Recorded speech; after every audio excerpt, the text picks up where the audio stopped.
Good morning, Knicks Nation. Today is Thursday, the 16th day of January, 2025. I hope you're all safe and healthy today. I hope your family is also safe and healthy, and that the needs of you and your family in terms of food, shelter, clothing, as well as health are being met today.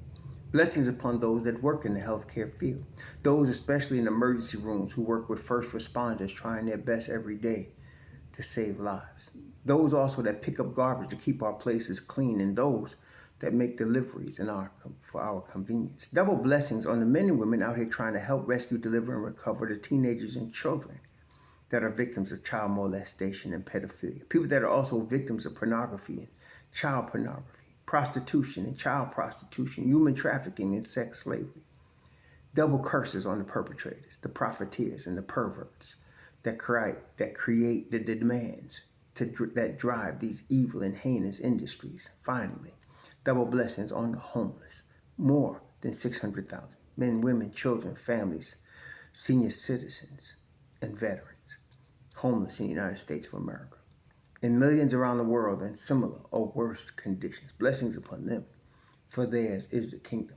There was a basketball game last night in Philadelphia, Pennsylvania.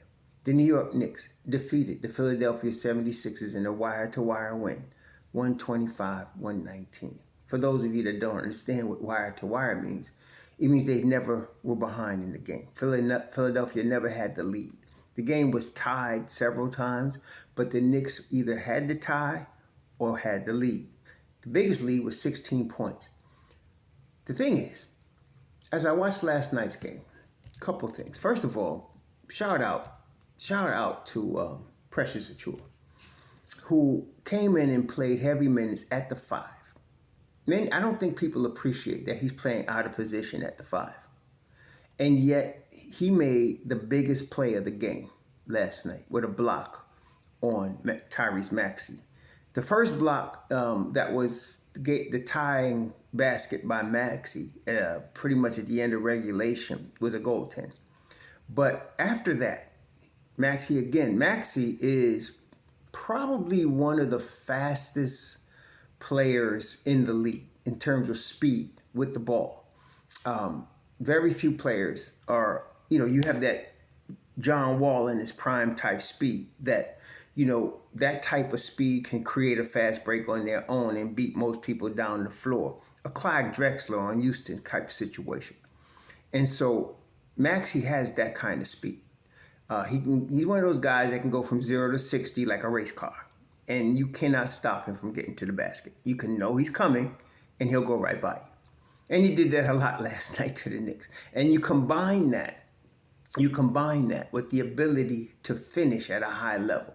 And he does. He finishes at a high level. A high percentage of his speed drives to the basket end up in buckets or fouls, which is what makes him special. That's the thing he brings to the league, along with tremendous man-to-man defense. That's why I actually liked him better than Quickly coming out of Kentucky. But Tibs had his eye on Quickly even before Kentucky. So that's why they ended up with Quick. And I'm not complaining about that, but I'm just trying to praise Maxey. Well, anyway, Precious blocks a Maxey drive to the basket in overtime. And that was the biggest play of the game. But overall, I'm looking at the Knicks, and I'm looking at Josh Hart. And as I'm looking at Josh Hart and the Knicks, when he came to the Knicks from Portland in 2022 at the trade deadline, when he came then at 2022 at the trade deadline, to me, as I'm looking back on it right now, that was the most important trade I think the Knicks have made in a long time. I know we're looking at Gato, and I know Gato was important. I know we're looking at Anunoby, and that was important. Obtaining, Mikal Bridges, I've been saying for years, literally, that was important. But all of that don't matter if you don't have heart. And I'm not trying to be funny because his name is Hart. I'm talking about heart, like we know in New York. Even on the street ball, you respect dudes that come to play with heart. And Josh does it. And the thing is, the rebounding. It's to me, what Josh Hart is showing is a lot of people naturally assume that rebounding is a function of height. That if a person is tall, you logically assume they're going to get more rebounds. You logically assume that they're more apt to rebound the basketball better, as because they got the height. But what Josh Hart is doing is dispelling that as a myth. Yes, it would seem that if somebody's 6'11", they would have an easier time getting a rebound than somebody that's 5'11", right? But rebounding is a matter of heart and desire. How bad you want the ball. How bad you want the ball, and how bad do you want to win? That's what rebounding is. And Josh Hart has been showing that since he come to the Knicks. I remember when he first came at the trade deadline. It was 2023, I think he first came from Portland. It was the 22-23 season. And he was coming off the bench, which is really his natural position for Tom Thibodeau at the time. And there was a game where he was just affecting everything. He was getting every loose ball. He was getting rebounds in crowds. He was starting fast breaks. And Tibs, took him out. And while he was on his way out, you could hear him say, "I could go 48." It's like he was just as fresh, and that's his attitude. I could go 48. And so all of this talk that kills me about how they're playing too many minutes, that's the attitude that he has spread throughout this team, okay? And even in the Knicks' worst games this year, which we have seen recently, he brings the energy. When Josh Hart's energy is low, he's, like I said, he's a bellwether for the whole squad. And so he brings that energy. He makes some bonehead plays. You're going to get that. He's not a perfect. But he's going to bring that 110% effort and energy every night on every play. And championship teams need Josh Harts. Okay, yes, you do need your superstars, your Jason Tatums, your Jalen Browns, your Nikola Jokic. You need them. But you need Josh Hart too. And if you don't have him, you ain't winning no chip. Okay, if you don't have Josh Hart, you ain't winning no chip. You got to have a dude that's going to come with that energy every single night, every single play, all the time. That's Josh. And the thing that gives me so much encouragement is last night, the Knicks did not have Karl Anthony Towns. They didn't have Gotham. They did not. They had a guy in Precious Achiuwa that's really a power forward that played the center position. Also, I want to give kudos. Don't let me forget to give kudos to Jericho Sims. I think last night was the best game Jericho Sims has played this season as a New York Knick. I don't know if they're going to trade him at the deadline. I don't know, and the reason they would trade him, and a lot of people still don't understand the concept because you're listening to idiots on big platforms. But sometimes Leon Rose makes a trade to help the player being traded. Okay? He doesn't necessarily always make a trade that just benefits the Knicks. The Obi Toppin trade was for Obi Toppin. Okay? And so he might make a trade of Jericho Sims to help Jericho Sims. Jericho Sims is making $2 million this year. A trade to a team where he can maybe get some more minutes, rotation minutes, might help him get $5 million. That's a big difference in the guy's life, right? You're making $2 million, a lot of freaking money. But if you're now making $5 million, for the average person, it's a lot of money. So this kid from Minnesota that went to Texas and stayed 4 years, if he can help him, he will. The thing is that at $2 million, I don't know what you could get for Jericho Sims because you can't bring in more than $2 million. You got to bring in less. So I don't know what you could get for him, okay? But he played his best game last night. He actually got an offensive rebound and went back up with the basketball. That's big for him. And he did play high-level defense, and he got 6 offensive rebounds last night. Okay, he was very active. I think the difference was that is Jericho Sims, looked a lot more comfortable and confident. There's something about Philadelphia because he's done it there before against Joel Embiid, if you recall. He's done that before. There's something about Philadelphia that brings out the best in this kid.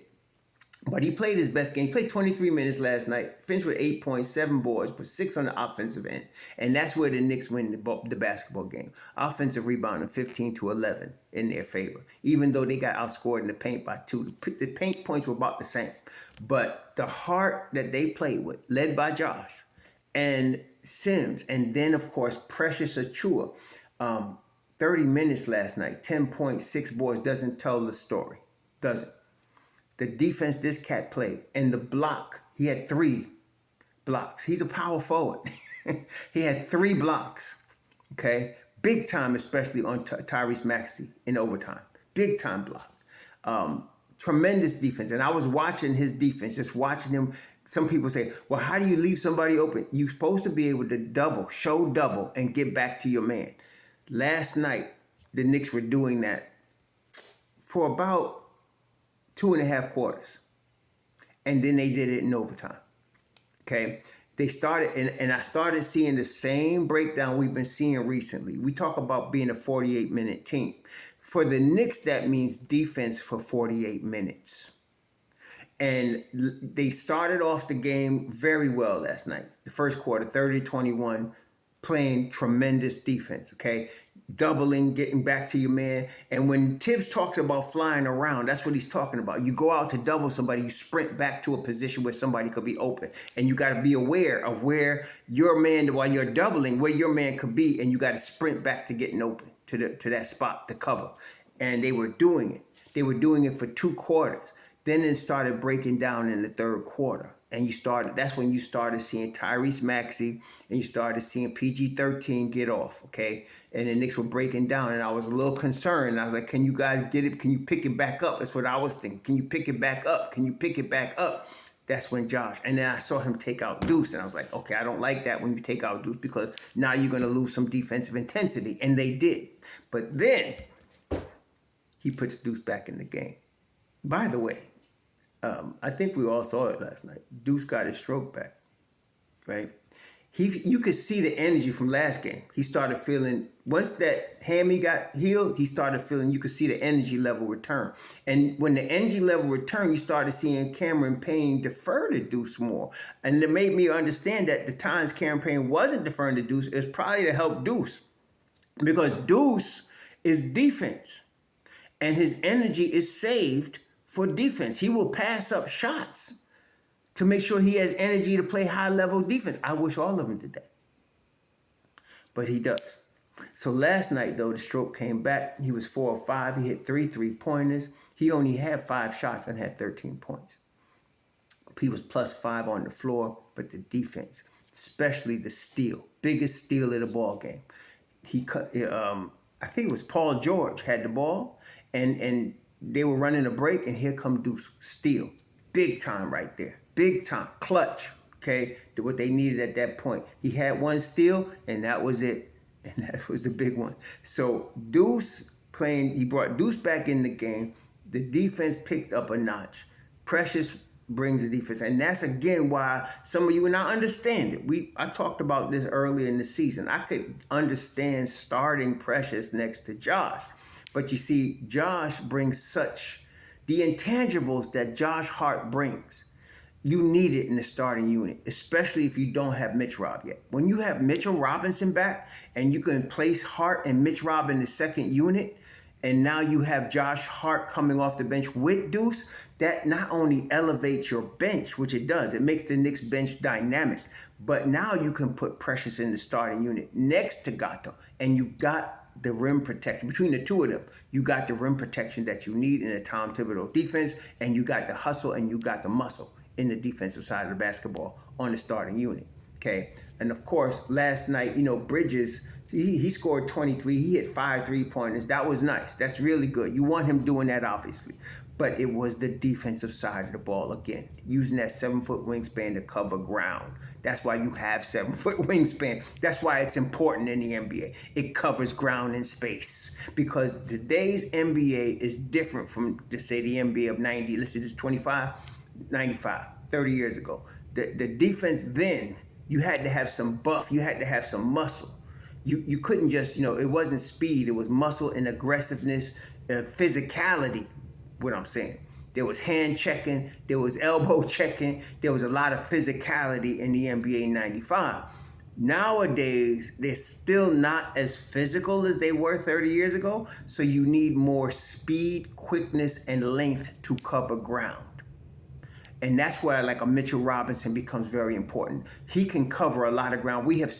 I have seen him fall on the floor under the basket, get up and get to the three-point line, block the three-point shot, and get back to the basket. Speed, quickness, and length does that. Okay, so when I remember even Fizz Goggles, when he was coach, he said, what did he say? He said, I got a crush on length because Kevin Knox had length. But Kevin Knox did not have what I just described. He could not do what Mitchell Robinson does. But when you see 7-foot wingspan and length, that's what you're hoping for. Okay? You get it with Bridges. You get it with OG Anunoby. You get it with Mitchell Robinson. That's what you want. Be able to cover ground with quickness and speed and length. Okay? That's why OG is able to get from whatever position he's in and block three-pointers, which we have seen him do this year. Cleanly block three-pointers. That's length, that's getting there quickly, that's covering ground quickly. That's what you want in the NBA, okay? So at this point, that's what they got last night from Bridges, from Anunoby, from Hart, from McBride. McBride's wingspan is 6'9", and he's only 6'2", maybe 6'1". But he uses that 6'9" wingspan to cause problems for people dribbling the basketball, okay? And the speed and quickness to get to positions. Plus, he could leap. So you get that too. So there's all of that. So last night, that was on display for 2.5 quarters. Then they started breaking down. And Tibs loves to go back to the starters. He likes to finish with his starters when he can now. He couldn't last night. Not at that point. They started giving up baskets because, first of all, Josh Hart got beat backdoor a couple times. Even Josh Hart, got beat backdoor. I can imagine how Tibs feels. See, I'm not a pro coach. Tibs is. And so when I see a guy get beat backdoor, especially a guy like Josh Hart, oh my God, it's like you're being betrayed. You don't expect that from him. But he got beat backdoor. Brunson was being victimized. That's third quarter. Okay. You bring Deuce back in the game, tighten stuff up. Okay, at the end of the regulation, and you start him in the beginning of the overtime. And there you go. Now you're rolling. Okay. You're getting your defense going. Precious, again, tremendous. So you're looking at the rotation last night. Tibbs really went with 7 guys last night. Cameron Payne only played 7 minutes, but those were big minutes. I mean, he hit 2 big three-pointers, and that's why he's out there. What we need to understand, some of y'all still be bugging about him shooting, but you got to understand, any place from, if you're looking at the three-point line, from 3/4 on the left side of the floor to 3/4 on the right side of the floor, and everything in between. So the top of the circle, 3/4 on each side. Those are his spots. So even if it's a fast break, if he gets an open 3 in any of that area, he's going to shoot it. And he needs to, okay? Because that's like a layup for him. When he got that old funny time wind-up shot, but especially when he's on the right side of the floor and he's shooting with his left hand, when he gets to wind up right there, that's a high-level shot for him. That's a high percentage shot. It's not a high percentage shot for everybody, but for Cameron Payne, it is. Okay? And so last night, for whatever reason, we did not see Landry Shamet. I don't know what happened. I don't know if he's not feeling right or whatever, but we didn't see Landry Shamet. But we saw Cameron Payne. Tibs went with 7 rotation players. As Precious played 30 minutes, Deuce played 22, which is about his norm, and then Cameron played 7. Then he played the starters. Jericho Sims played 23. The rest of the starters were over 40. And the reason Jericho Sims played 23, Jericho Sims was questionable yesterday with a back soreness, okay? So I'm surprised. He was very effective for his 23 minutes. He was very effective for his 23 minutes. He was -3, but he played better than that. And then, of course, Precious Achiuwa comes in, and he's +9, so Precious got the minutes. This is what's going to happen when you get MitchRob back. You're going to have Gato playing the 5. You have Precious hopefully playing the 4. You get Mitchell Robinson for 20 minutes at the level he plays at, you reduce his risk of injury. That means you get more out of him for longer of a season. You do that. I'm excited about that. Yes, you could probably tell. But anyway, That was a great game last night. The Knicks needed that. That was a game to go back to the basics. They out-rebounded Philly last night. Out-rebounded them 45. I think it was 45. Let me look back here. They out-rebounded 45-35. 15-11 on the offensive boards. That's Knicks basketball. Turnovers. The Knicks had too many. There was still 16 turnovers. Way too many turnovers. And they gotta get that right. They know that. Then there was, of course, the scoring. You got Jalen Brunson out there to score. That's what he's being paid to do. And he does. But daggone it if he doesn't dribble the air out the ball. There was a couple of possessions down the stretch. He was just dribbling the air out the ball. And that means that if he doesn't score, they're not getting the basket because he done took the whole offense out of sync because he's dribbling so much. You got to live with that because that's his game. Okay, sometimes it works for a double nickel and you win in overtime like that happened in Washington, and sometimes it just looks ugly. So he does that. It is what it is. It's like you got to accept the good with the bad. You're going to get the double nickels. You're going to get the 44 points sometimes. Sometimes you're going to get dribbling the air out the ball in a stalled offense. That's what happens. That's him. Tibs gives him the ball. I'm not going to question Tibs on that. That's what he does. Okay, so last night, down the stretch, he did it a couple of times. Dribbled the freaking air out. The ball was driving me crazy. I was like, give the ball up, give it up, give it up. Let it move a little bit. Because when he did, they would normally score. Okay, he'll look at the film. And again, these guys are human beings. Jalen Brunson, to me, wants to win as bad as anybody. That's that Villanova. To me, that's that Villanova DNA. Him, McCall, Hart, Big Ragu, they want to win. Okay, they want to win at the end of the day. That's what when they come out of that school. To me, that's what Jay Wright gave to them more than anything else. If he gave anything to them, it's a desire to win above all things. And Jalen Brunson has that in his DNA. So he's trying to win. He's not trying to say, I want to be the high scorer. He's trying to say, this guy can't guard me. If I score on him enough, we can win. Sometimes it looks like him just dribbling the air out the ball. It's ugly, but it happens. So he's going to look at the film. He's a very smart, very intelligent young man. If you hear him talk, he is extremely freaking intelligent. So he's going to figure that out. You know what was funny last night? This video is too long, but look, he got I guess a baby dunk, right? So later, I was waiting for it to happen. I'm not a professional lip reader, but this was pretty easy. So he's looking at Josh Hart. They're on the court, and he says to Josh Hart, did you see my dunk? And Josh Hart went like this. He just walked away from him, shaking his head. Those guys are funnier than Abbott and Costello, I'm telling you. So, yeah, but it was a beautiful win. So now we got Minnesota at home on Friday, tomorrow. They're going to be looking for revenge. They're trying to fight for their playoff lives. It's that time of year. We're in the second part of the year right now. Right now, the Knicks are still third in the East. With all of the noise and all of the crap we've been hearing from all of the platforms about how bad the Knicks are and how short they are and this and that and the other thing, the Knicks are third in the East. They're third in the East, 3.5 games up on the Bucks, 4 full games up on Orlando. They're 2 games behind the Celtics, who lost last night to the Toronto Raptors, which shows you, again, this is the league. Toronto, the worst team technically in the league by the record. One of them anyway. No, not really. They had 9 wins as of last night. Okay, they're lotto.